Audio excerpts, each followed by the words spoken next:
She walked in like any other shopper, but what happened next left the boutique staff and their manager reeling.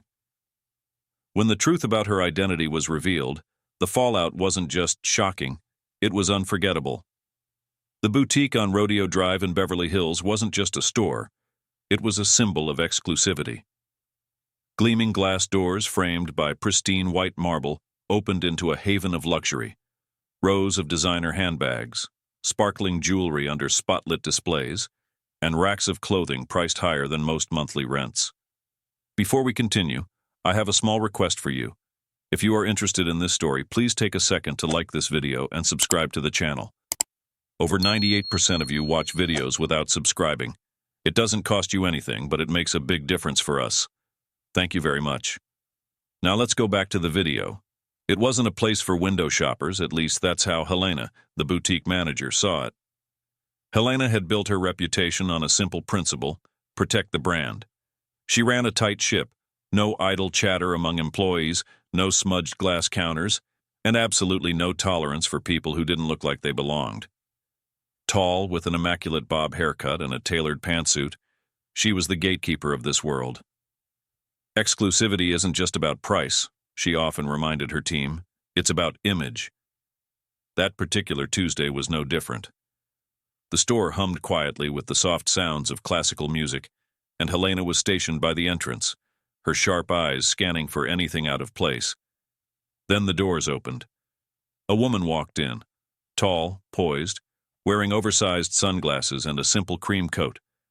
Her heels clicked softly against the marble floor as she took in the store, her hand brushing lightly against a rack of silk scarves. To Helena, it was clear this woman wasn't a regular. There was something slightly off.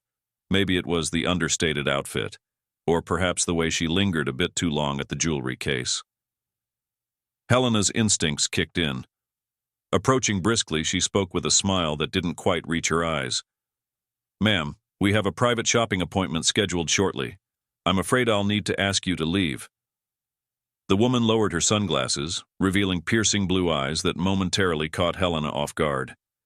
There was a flicker of recognition. Had she seen her before? But Helena quickly dismissed the thought. "I assure you, I'll only be a moment," the woman said in a calm, even tone. "I just wanted to look around." Helena stiffened. Politeness gave way to firm resolve. "I'm sorry, but this is a private establishment. If you'd like to book an appointment, we'd be happy to accommodate you another time." For a brief moment, the woman's expression didn't change. Then, without a word, she slid her sunglasses back on and walked out, her heels echoing as she left.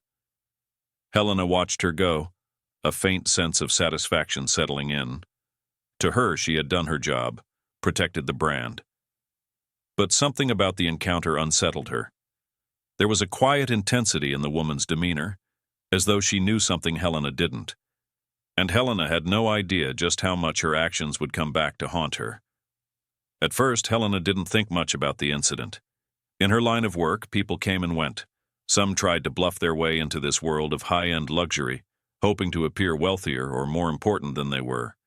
She'd seen it all. Wannabe influencers flashing fake designer bags, curious tourists who didn't grasp by appointment only, and even the occasional tabloid reporter fishing for a scoop. As the day went on, Helena's attention shifted back to her usual routine.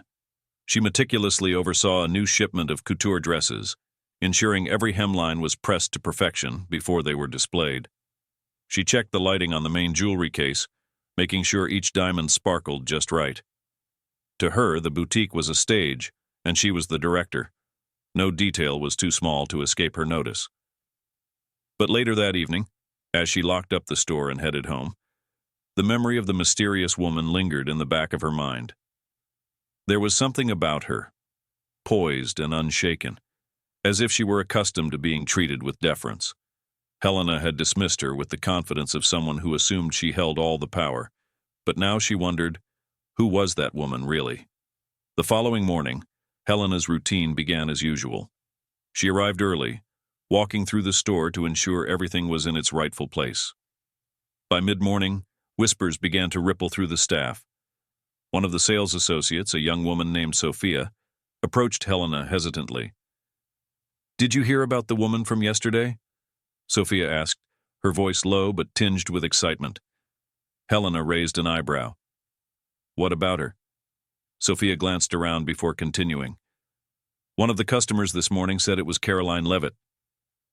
Helena froze, her hand gripping the edge of the counter.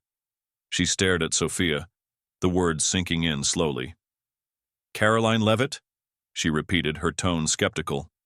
Yes, Sophia said, nodding earnestly. They showed me a picture on their phone. It was definitely her. Helena's mind raced. Could it be true?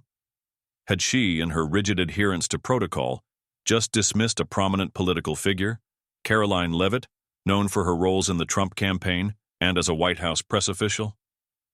A wave of unease swept over her, but she quickly masked it with her usual composure. It doesn't matter who she was, she said briskly. Rules are rules. We can't let just anyone wander in without an appointment. But deep down, Helena knew this wasn't just anyone. Word spread faster than Helena could have anticipated. By the afternoon, the boutique buzzed with murmurs from employees and customers alike. While Helena tried to maintain an air of control, the whispers only grew louder. She looked so polished, one customer said while perusing the handbags. I can't believe someone would treat her like that. I heard she walked out without saying a word, chimed another. So professional, but you just know she was upset. Helena, overhearing bits of these conversations, felt a knot tightening in her stomach. The world of high fashion wasn't just about luxury. It thrived on reputation. A single misstep, especially one involving someone like Karoline Leavitt, could tarnish a brand for years. That evening, as Helena scrolled through her phone, a chill swept over her. Social media had picked up on the story. Someone, likely a customer, had posted a vague but damning account. A certain boutique manager just kicked out a rising political star, classless behavior in a so-called luxury establishment. Though the post didn't name the boutique outright, the comments were buzzing with speculation. People were tagging brands, asking for clarification, and some even claimed they knew exactly which store it was. Helena's chest tightened. She tossed her phone aside, trying to convince herself it would blow over. People always overreact online, she muttered under her breath. But her confidence felt shaky. The next day, her worst fears came true. A local news outlet picked up the story, running a short segment speculating on the identity of the boutique. Although they didn't confirm it outright, the coverage was enough to make her feel exposed. Customers began arriving not just to shop, but to gossip. One woman, holding a latte and sporting oversized sunglasses, leaned into her friend and whispered loudly, "This is the place, isn't it?" Helena's mask of control began to slip. Still, she held her ground. She was sure of one thing. Karoline Leavitt wasn't coming back. Someone as prominent as her wouldn't bother revisiting the scene of an insult. But Helena was wrong. The return was coming, and it would be impossible to ignore. It happened on a Friday afternoon, just as the boutique was reaching its peak. The sunlit showroom bustled with well-dressed patrons browsing the racks, and sales associates rushed to accommodate them. Helena stood near the cashier counter, exuding her usual air of authority. But even she couldn't have anticipated what was about to happen. The glass door swung open with deliberate force, and in stepped the woman Helena had so quickly dismissed. Karoline Leavitt. This time, she wasn't alone. A small entourage followed her. A security detail in tailored suits, a woman holding a sleek leather briefcase, and another figure who appeared to be a publicist. Behind them, several photographers lingered just outside the entrance, their camera flashes igniting a frenzy. The quiet murmur of the boutique was replaced by gasps and a flurry of whispers. Karoline stood tall and poised, her expression unreadable. She wore a fitted navy blazer and skirt, simple yet commanding, paired with subtle gold jewelry that caught the light with every movement. Her presence was magnetic, pulling all eyes in her direction. Helena's heart sank. She felt her cheeks flush, and her hands grow clammy as she locked eyes with Karoline, who looked at her for a moment that felt like an eternity. There was no anger in her gaze, no scorn, just an air of quiet control that unnerved Helena more than any confrontation could have. "Good afternoon," Karoline said, her voice calm but firm. "I'd like to look around now. Is that allowed?" The question hung in the air, carrying a weight that was impossible to ignore. Every employee in the room froze, their eyes darting between Karoline and Helena. Customers whispered behind perfectly manicured hands, their curiosity barely contained. Helena's instincts screamed at her to say something, anything, to regain control of the situation. But no words came. Instead, she nodded stiffly, stepping aside to allow Karoline access to the store she had been so abruptly dismissed from just days earlier. As Karoline moved through the boutique, her entourage stayed close, observing every detail. She didn't rush. She examined each display, her fingers brushing over fabrics and her eyes pausing on price tags. To Helena, it felt less like shopping and more like an evaluation, as though Karoline were taking note of every corner of the store and every misstep Helena had made. The tension in the boutique was palpable. Even the other customers seemed to tread lightly, their movements more subdued as they tried to take in the unfolding scene. Helena, meanwhile, could feel her authority slipping away with every passing second. But the moment that would truly change everything hadn't come yet. It was just around the corner. The atmosphere in the boutique became electric, a mix of suspense and anticipation that no one could ignore. Customers pretended to browse but stayed within earshot, craning their necks to observe. Employees stood at attention, unsure of what to do, but unwilling to be caught slacking in this moment. Helena, for her part, tried to blend into the background, but it was impossible. Karoline's presence had turned the spotlight directly onto her. As Karoline approached the jewelry case, her gaze swept the display before pausing at an elaborate gold necklace with a subtle gemstone accent. She glanced at the nearby sales associate, a junior employee named Clara, who stepped forward hesitantly. "May I see this piece?" Karoline asked, her tone polite but laced with authority. Clara fumbled slightly but managed to retrieve the necklace and place it on the counter. "Of course, ma'am." Karoline studied it for a moment before glancing over her shoulder. "What do you think?" she asked, directing her question not to her entourage but to Helena, who stood frozen just a few feet away. The question caught Helena off guard. She stammered, struggling to find her voice. "It's a beautiful piece. One of our finest," she said, her words sounding hollow even to herself. Karoline nodded slowly, then turned her attention back to Clara. "I'll take it," she said with a small smile, sliding her credit card across the counter. As Clara completed the transaction, Karoline turned back to Helena. Her expression remained calm, almost serene, but her words cut through the room like a knife. "It's important, don't you think, to treat everyone with respect, especially when you don't know who they are?" The store fell silent. Every eye was on Helena, who felt as though the ground might give way beneath her feet. She struggled to form a response, but Karoline didn't wait for one. Instead, she gestured to her publicist, who handed her a small envelope. "This is for your staff," Karoline said, holding the envelope out to Helena. "A token of appreciation for their professionalism." Helena hesitated before taking it. The envelope was heavier than she expected, and when she opened it later, she would discover it contained a check for a significant amount, meant to be divided among the employees. It was a gesture of generosity that contrasted starkly with the quiet reprimand she had just received. But Karoline wasn't finished. She turned to Clara, who was still holding the necklace, and offered her a warm smile. "Thank you for your help today. You've been wonderful." With that, she walked toward the door, her entourage falling into step behind her. As she exited, the photographers outside sprang into action, their cameras capturing every moment of her departure. Inside, the boutique remained silent. Customers whispered among themselves, and employees exchanged stunned glances. Helena stood rooted to the spot, her mind racing. She had underestimated this woman once, but the lesson she had just learned would be impossible to forget. The boutique remained in an unusual state of quiet long after Karoline had left. Customers trickled out, many with their purchases in hand, but all with stories they couldn't wait to share. The employees, still processing the events, exchanged hushed conversations behind the counter.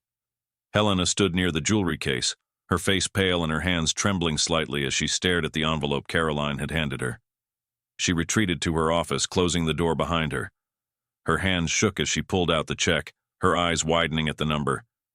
It was enough to provide a significant bonus to every employee, a gesture of kindness that only magnified the weight of Helena's mistake. She placed the check on her desk, her thoughts spiraling. Helena prided herself on her professionalism and judgment, but today, her own prejudices had been laid bare. She had dismissed someone based on assumptions, never stopping to consider who they might be or what they deserved. Her mantra of "protect the brand" suddenly felt hollow when weighed against the consequences of her actions. As she replayed the scene in her mind, a new realization took hold. The boutique wasn't just about exclusivity or luxury. It was about experience. And the experience she had offered Karoline had been one of rejection, not respect. Helena felt a deep pang of shame, knowing her actions had not only damaged her own reputation, but could have jeopardized the store's as well. A knock on her door startled her. It was Clara, standing hesitantly in the doorway. "Are you okay?" she asked softly. Helena nodded, though her throat felt tight. "I'm fine," she managed to say, but Clara didn't leave. "You know," Clara began, her voice tentative. She wasn't angry. I mean, not really. It felt like she wanted to make a point, not humiliate anyone. Helena met Clara's gaze and saw no judgment there, just a quiet understanding. It was a small kindness that brought Helena back to reality. She wasn't beyond redemption, but she needed to make changes. "Thank you, Clara," Helena said, her voice more sincere than it had been in a long time. "And thank you for being everything I wasn't today." Clara smiled faintly before slipping out of the office. Helena leaned back in her chair, the check still in her hands, and made a decision. It was time to rebuild, not just her own image, but the trust she had so carelessly risked. The following morning, Helena arrived at the boutique earlier than usual. The air was crisp, and the sun had just begun to bathe the streets in a golden glow. She took a deep breath before unlocking the doors, determined to face the day with a renewed sense of purpose. Her first order of business was gathering the staff for a meeting. The employees filed in, exchanging curious glances as they settled into the small lounge area. Clara, Sophia, and the others watched Helena closely, sensing something different in her demeanor. "I owe all of you an apology," Helena began, her voice steady but laced with emotion. "Yesterday, I let my assumptions cloud my judgment. I treated someone unfairly, and in doing so, I also let all of you down. That's not the kind of leader I want to be, and it's not the kind of example I want to set." The room was silent, but the weight of her words hung in the air. She continued, "We have an opportunity to learn from this. Respect and kindness shouldn't depend on who someone is or who we think they are. That's a lesson I needed to relearn, and I hope we can all carry it forward." She placed the envelope Karoline had given her on the table. "This check is for all of you. It's a testament to how well you handled yesterday despite my shortcomings. You deserve this." A ripple of surprise and gratitude moved through the room. Clara, who had been the most directly involved, spoke up. "Thank you, Helena. I think we all learned something yesterday." Helena nodded, feeling a sense of relief. She wasn't perfect, far from it, but she was taking steps to make amends.